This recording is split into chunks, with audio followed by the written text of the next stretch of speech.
All right, welcome everybody. So this is going to be your typography section, and what we're going to talk about in this video is the anatomy of typography. So let's talk about what we're seeing right now. Um, Let me first grab a brush tool and create another layer, and then I'm just going to kind of go over the different terms that you will need to know. So let's say we're talking about uh, the basics. So let's say this right here for my text, this represents the baseline. This is where the text sits, so to speak. This is the line where, that represents the bottom of your text. Now, if you're talking about, I guess, the range of the lowercase letters, that's going to be considered your X height. So that's going to be from here to here. And up here it will be from here to here. That's your X height. And if it goes beyond your X height, so if it goes above your X height or below your X height, like these, that's going to be called your ascenders and your descenders. So these are your ascenders and your descenders, okay? Now, the very tip top of your text will be the cap. That's going to be the cap. And down here is the descender. So from the cap to the descender, that's going to be your type size. Okay? So your type size or your font size or the total size of your text is from the cap down to the descender, and that's your type size. Another thing I want to talk about is the serif and sans serif. So right now we have a serif font. What makes this font a serif? Let's look a little closer. These things right here are your serifs. They just make your font look a little more classy, a little more fancy. So these things, they're not necessarily necessary, and they just add a little extra style to the font. And if you don't want them, or if you want a font that doesn't have them, those fonts are called sans serif because it's without a serif. So sans serif would be without serif, and a serif font would of course be fonts with these on them. So how do I change that?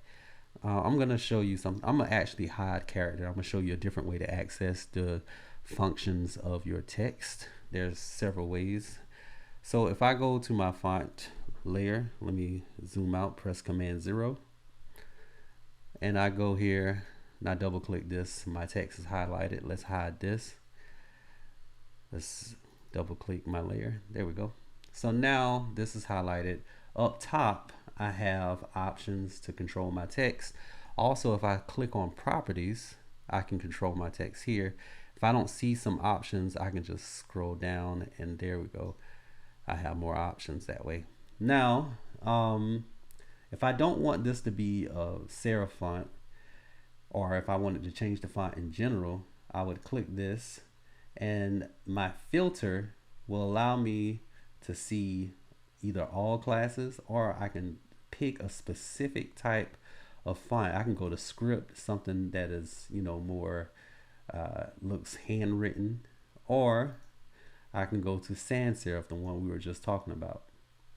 So a sans serif font would be, like I said before, without serif.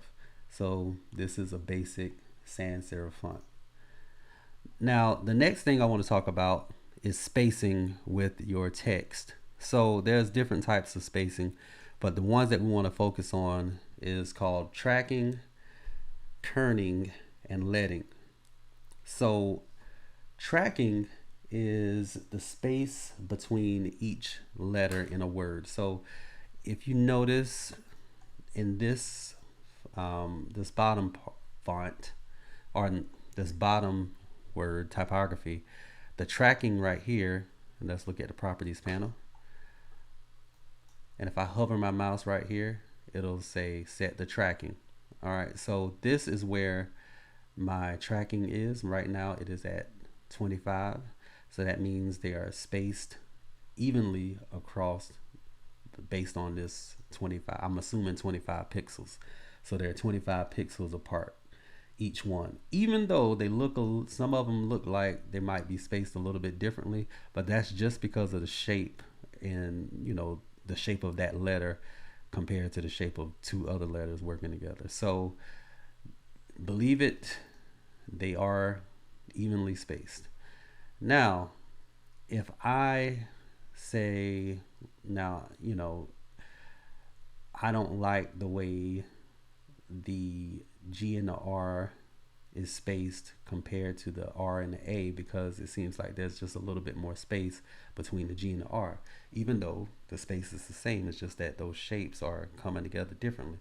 So what I would do is hold down, on my Mac I will hold down the Option key. On my PC I will hold down the Alt key, and I would press my left and right arrow on the keyboard, and I could if I press my left arrow, I'm taking away space.